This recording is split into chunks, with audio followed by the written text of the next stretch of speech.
Welcome to YouTube channel over world. Imagine a life where you never face any challenges or temptations, where you can always act spontaneously and wisely. Sounds wonderful, right? But the reality is far from that. Life is complex and full of situations that will test our character and judgment. That's why the Stoics developed a philosophy that is also a practical guide for living. They created rules to help us navigate the difficulties of life and become the best version of ourselves. In this video, I will share with you 11 historical rules that I have adopted from the Stoic philosophers who lived more than 2,000 years ago.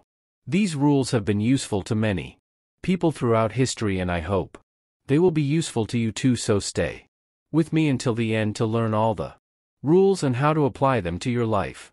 Before we start, please like the video to support me in spreading this philosophy. If you are not subscribed yet, I suggest you do so and turn on the notification bell so you don't miss any video. Rule 1.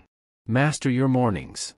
One of the most inspiring passages of Marcus Aurelius' Meditations is his self-reflection at the start of Book 5. It's hard to get out of bed in the morning, especially when you have a cozy and warm bed, but that's what Marcus Aurelius did every day. Even though he was the emperor of Rome and could do whatever he wanted, he chose to get up early and face his duties instead of indulging in luxury and pleasure. He knew that the morning was the most important part of the day, and that how he started it would determine how he lived it. He wrote in his book Meditations, one of the greatest works of Stoicism, about his struggle and motivation to get up early. You can follow his example and use these 3 actions to conquer your mornings. 1.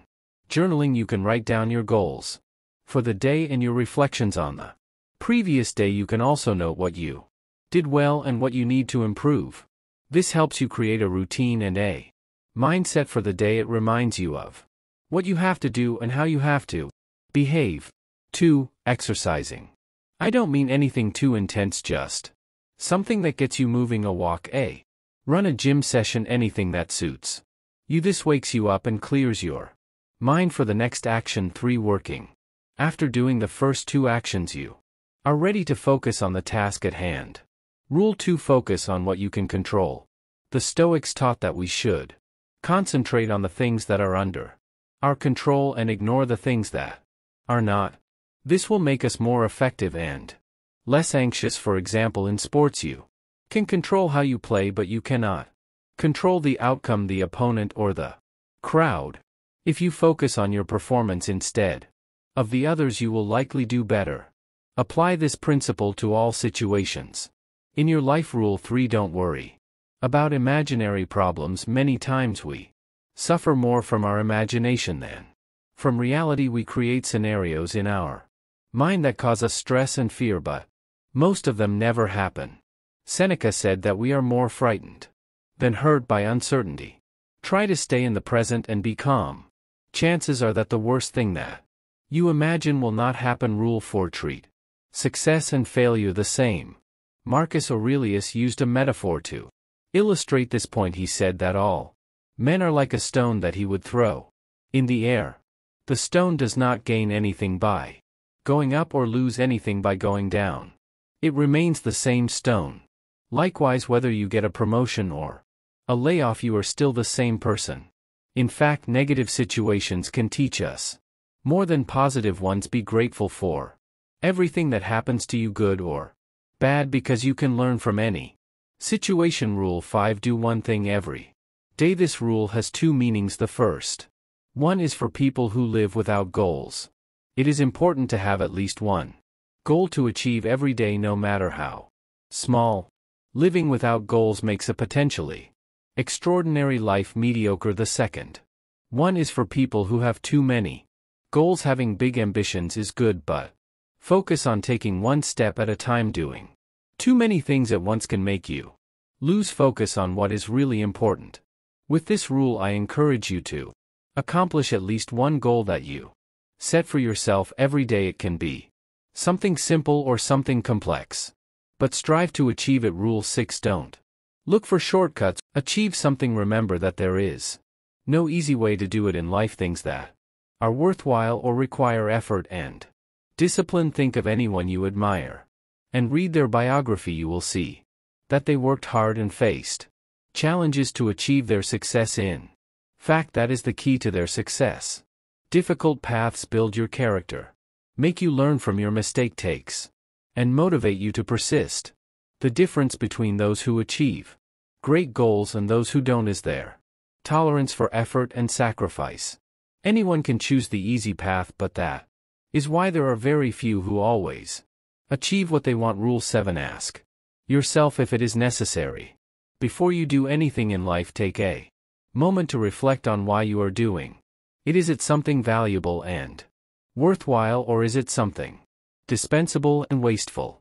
You will realize how many things we do and want in our lives that are not really necessary. They only distract us from what is truly important. By asking yourself this question, you will be able to focus on the things that matter and avoid the things that don't.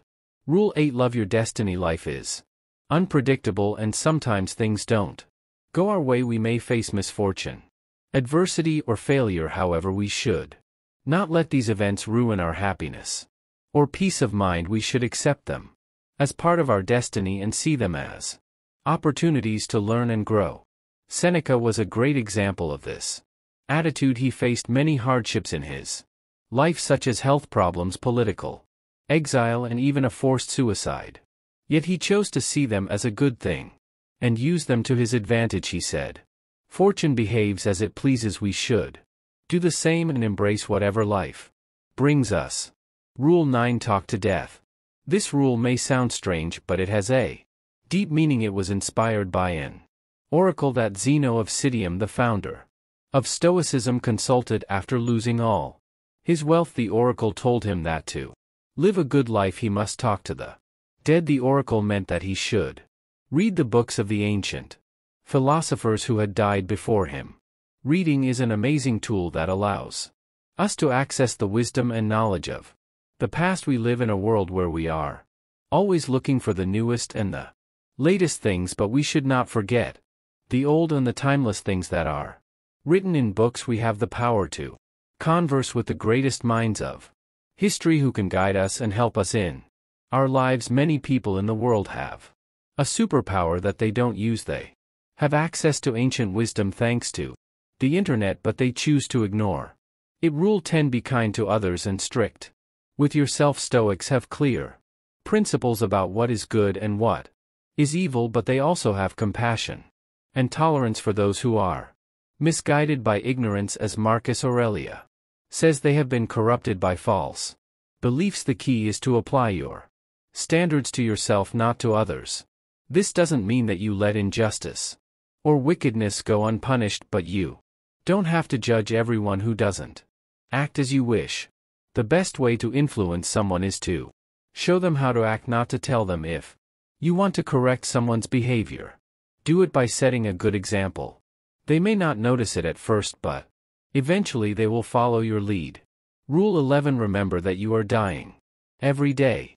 Seneca says that we make a big mistake when we think that we are waiting for death. Most of death is already gone. All the time that has passed belongs to death. We often think of death as something that happens to us at some point in life. It is a fixed event in the future. We don't realize how close it is depending on our age and health. Seneca thinks that this is a wrong way to think about death. It leads to many bad habits and a poor life. He says that death is a process that is happening right now. We are dying every day. As you watch this video, time is slipping away from you. That time, he says, belong to death. Death is not far away. It is here and now. It is the ticking of the clock. It is the fading of the light. What should we do about it? The answer is live while you can. Don't waste time on trivial things. Don't leave anything undone, and make the most of the time while it is still yours. What do you think of these Stoic rules? Do you have any others to add? I would love to hear from you in the comments section below. Stoicism, much like life itself, isn't a straightforward journey. It demands substantial effort and unwavering discipline. However, the rewards it offers are truly invaluable.